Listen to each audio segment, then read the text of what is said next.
Ikaze mu kiganiro ndetse n'amakuru menshi cyane dukomeza kugenda tubagezaho. Turi ku masaha ya kumanywa, turi ku itariki 27 z'ukwezi kwa gatandatu umwaka wa 2026. Nongeye kugaruka rero, iyo tuje tuba tuzanye amakuru menshi cyane akomeza kugenda atugeraho.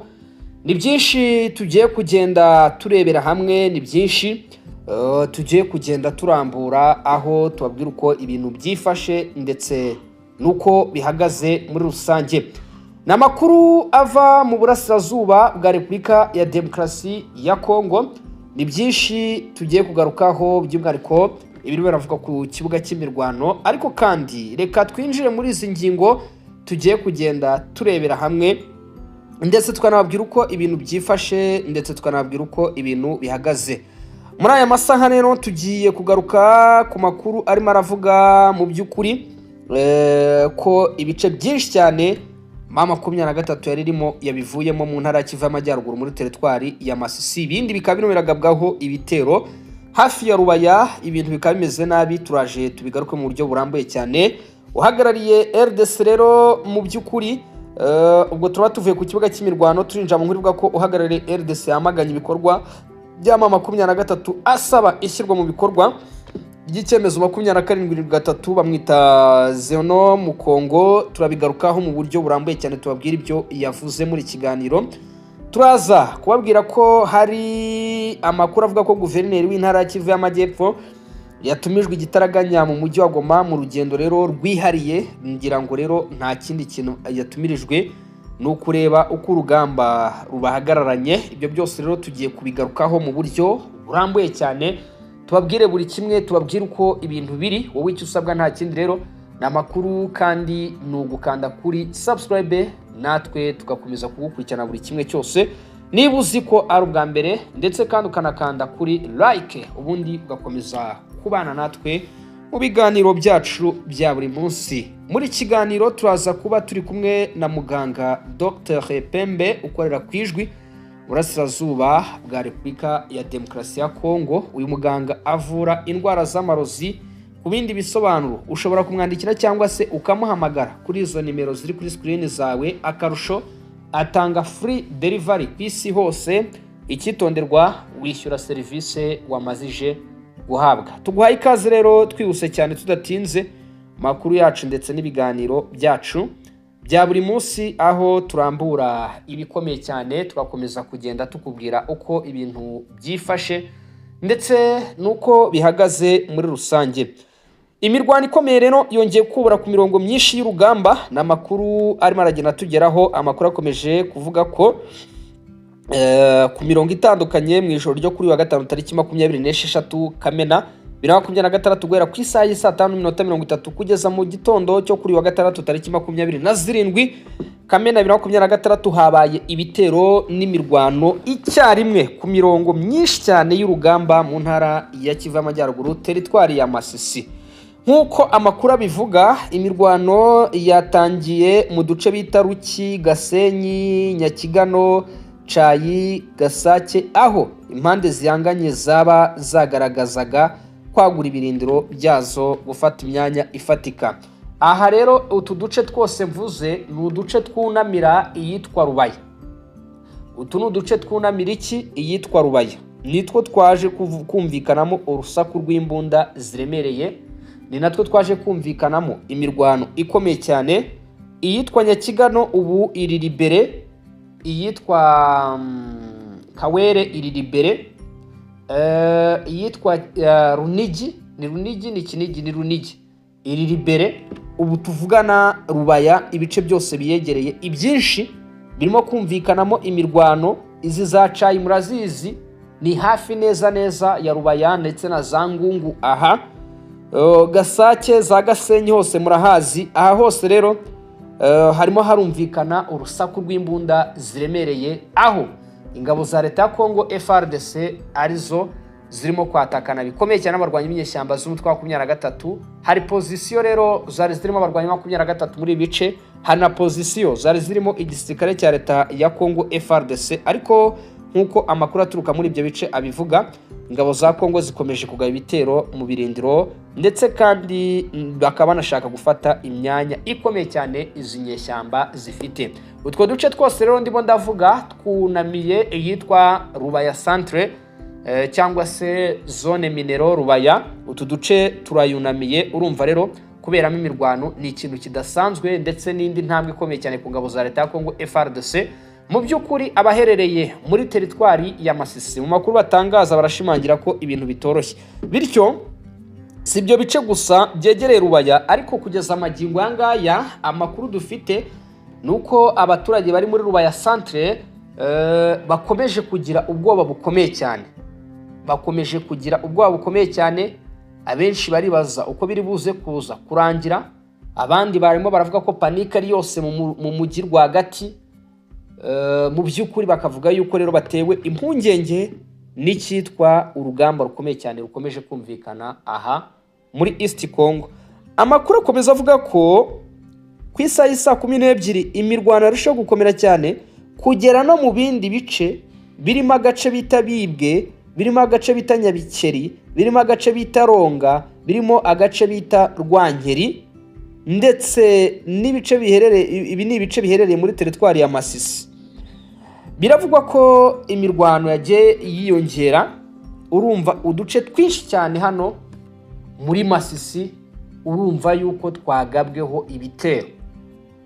Iyi ni teritwari ya Masisi ndimo ndagenda babwiraho, urumva ko uduce twinshi cyane twagabweho ibitero, aho abatuye muri ibyo bice bavuga ko harimo harumvikana urusaku rw'intwaro ziremereye ndetse n'urw'intwaro zisanzwe. Ibintu birimo biranatuma rero abaturage benshi bahunga ingo zabo bashaka ahari umutekano.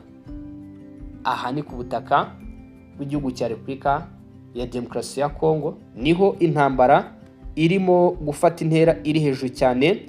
Ni ukuvuga ngo rero ni ibitero bishya ku mirongo ya Ngungu, ku murongo wa Rubaya, aho namenya amakuru ko abari Ngungu bo, ngo ndavuga ku ruhande rw'abaturage, batangiye gukuramo akabo karenge berekeza ahantu bita kuri front line cyangwa se kuri Sake zone, kubera yuko ibindi bice baherereyemo imirwano yakamejeje. Ni FARDC rero n'ingabo za Kongo zifatanije n'abarwanyi bawaza VDP bakomeje kugaba ibitero.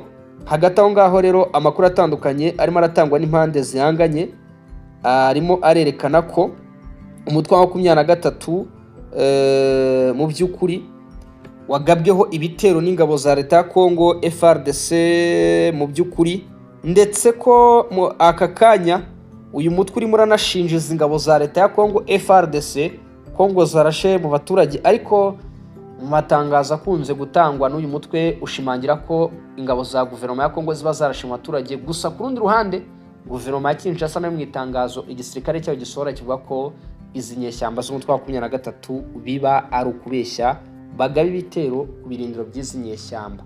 Uduce twose rero ubu turimo kumvikanamo isibaniro, uduce twose rero turimo kumvikanamo imirwano. Ni guverinoma ya Kongo ndetse n'igisirikare cyayo FARDC baravuga ko bashaka gushimangira byimazeyo mu by'ukuri icyitwa ubusugire bw'igihugu cya Repubulika ya Demokarasi ya Kongo, bagashimangira ko bashaka kwambura ububasha ku bice byose inyeshyamba z'umutwe wa 23 zaba zarigaruriye. Ibi byose ni ibikomeza kugenda bitangazwa n'icyitwa rero igisirikare cya leta ya Kongo FARDC, kigatanga ishusho kuri ibi bitero, kikavuga yuko mu by'ukuri gahunda yacyo ari ugukora ibishoboka byose kugira ngo kigarure ubusugire bw'igihugu cya Repubulika ya Demokarasi ya Kongo. Kumva teritwari ya Masisi iberamo imirwano iremereye gutya cyangwa se ikomeye gutya ni ibintu bikomeye, ni urugamba ubona ko ruba rudasanzwe. Ni teritwari ya Masisi rero ngomba kubabwiraho ko ibintu bitoroshye mu by'ukuri, mu gihe uruhande rw'ingabo za leta rwaba rukonfirimye ko ruyigaruriye, byaba bigoye cyane, byaba bikomeye cyane. Hagati aho ngaho rero gukomeza kwagaba ibitero kuri guverinoma ya Kinshasa, navuga ngo rero babikomeje cyaba ikibazo gikomeye cyane ku barwanyi b'inyeshyamba z'umutwe wa 23, kubera ko ntekereza ko ramforo zose ziva mu ntara ya Kivu y'Amajyaruguru, umuvuma nyinshi cyane muri iyi ntambara ikorerwa i Masisi. Umutungo kamere buriya uhambaye mu ntara ya Kivu y'Amajyaruguru ubarizwa hano i Masisi. Rero murumva ko ari igice gikomeje gukomererwa cyane, cyangwa se gikomeje kuba igice kidasanzwe. FARDC rero nayo igashimangira ko ishaka kukigarura, ibintu rero ubona ko bitoroshye kugeza magingo aya ngaya. Aya yose rero ni amakuru abarimo aragenda tugeraho, ni byinshi cyane kandi dukomeza kugenda dukura impande zose, twavuga tuti tubazane kandi tubabwire uko ibintu bihagaze ku kibuga cy'imirwano.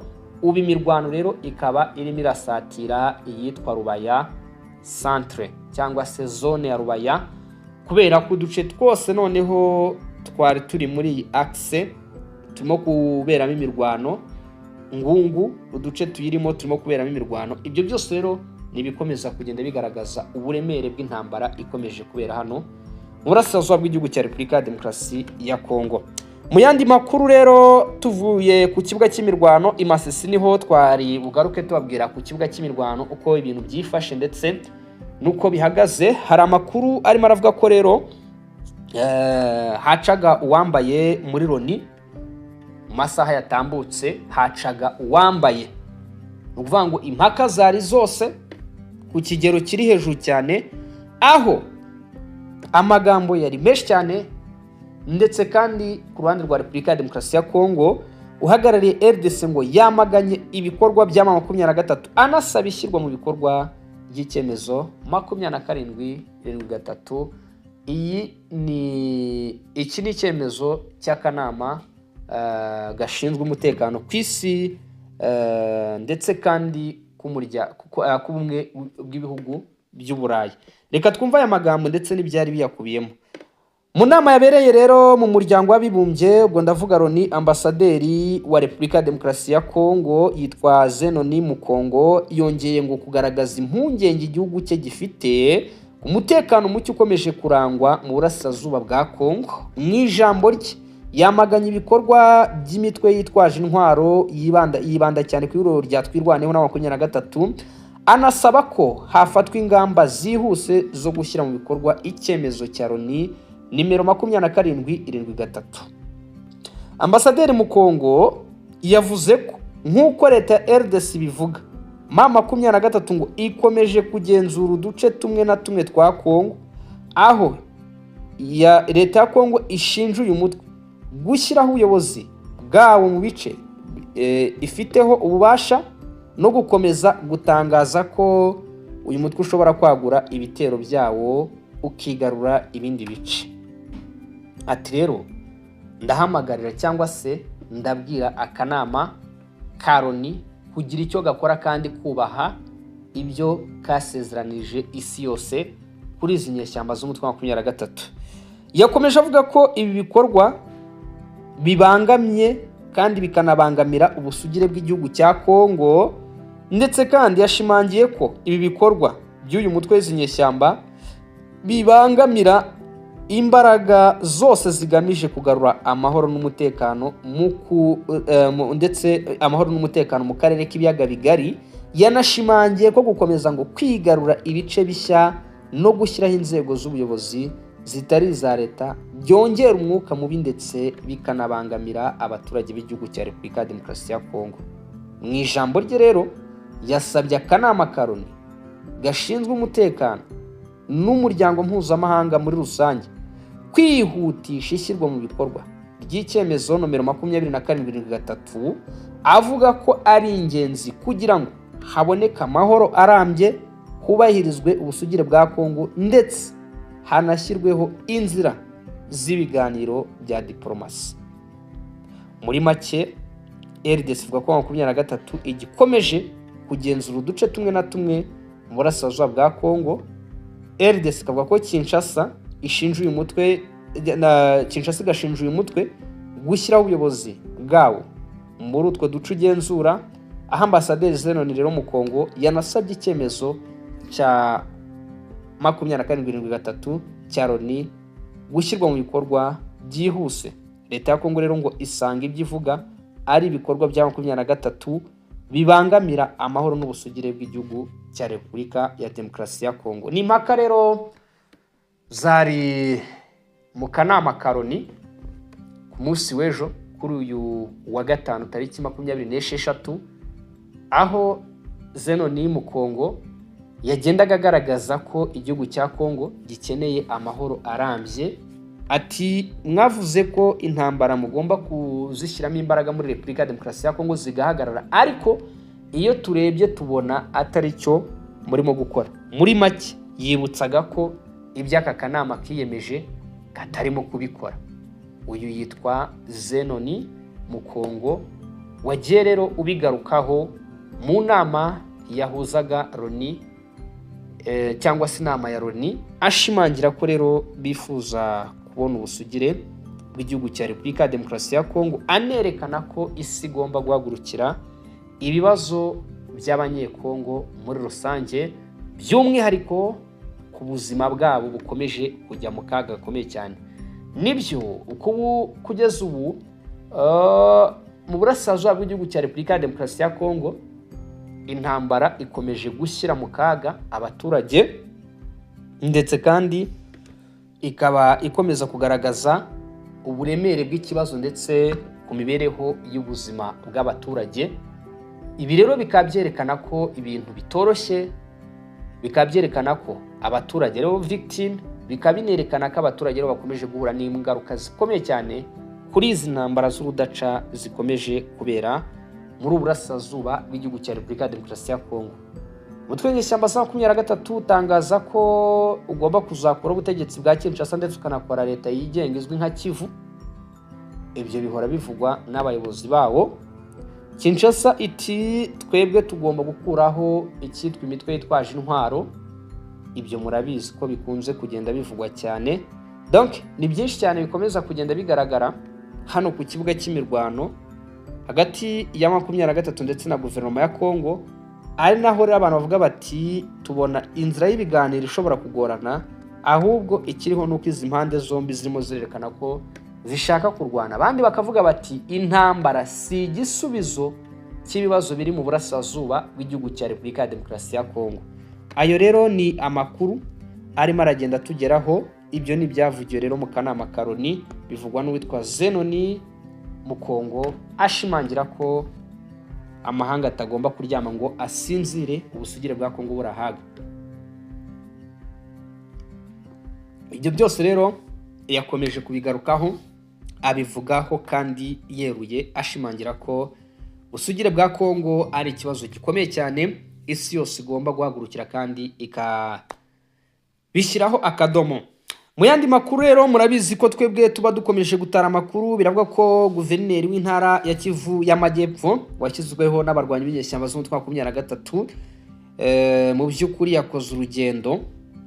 Ni guverineri washyizweho muri Kivu y'Amajyepfo n'abarwanyi yerekera i Goma. Ni amakuru arimo aragenda atugeraho. Uwitwa Emmanuel wa gatatu yahamagajwe i Goma mu rugendo rwaje gutungurana cyane, ariko ruza gutuma abantu bibaza byinshi cyane. Ni amakuru arimo aragenda rero avugwa nk'uko ayo makuru abivuga. Uru rugendo bivugwa ko ngo rugamije kwitabira inama n'inzego zishinzwe itumanaho rya 23 harimo n'itsinda riyobowe n'umuvugizi wayo ariwe Lawrence Kanyuka. Ubwo rero yazaga ahangaha i Goma, nabonye hari abagiye babisesengura mu buryo bugiye butandukanye. Abandi bati ni intambara ikomeje kugorana mu ntara ya Kivu y'Amajyepfo. Donc ibintu biragenda bivugwa mu buryo bugiye butandukanye, ariko twebwe inkuru tubagezaho nuko uyu mugabo yaje kuza kwerekera ahangaha i Goma mu nama. Rero bivugwa ko yagiye guhuriramo n'abandi bayobozi b'inyeshyamba z'umutwe wa 23. Aya rero ni amakuru menshi cyane, ni byinshi tuba dukomeza kugenda turebera hamwe, tukavuga tuti tubagezeho katubwira uko ibintu byifashe ndetse nuko bihagaze muri rusange. Shema dossier analytique, icyo tugusaba we nta kindi ni ukudukandira kuri subscribe cyangwa se s'abonner, ubundi dukomeze kugenda tukubwira uko ibintu byifashe ndetse dukomeze kujya tukubwira uko ibintu bihagaze aha mu burasirazuba bw'igihugu cya Repubulika ya Demokarasi ya Kongo.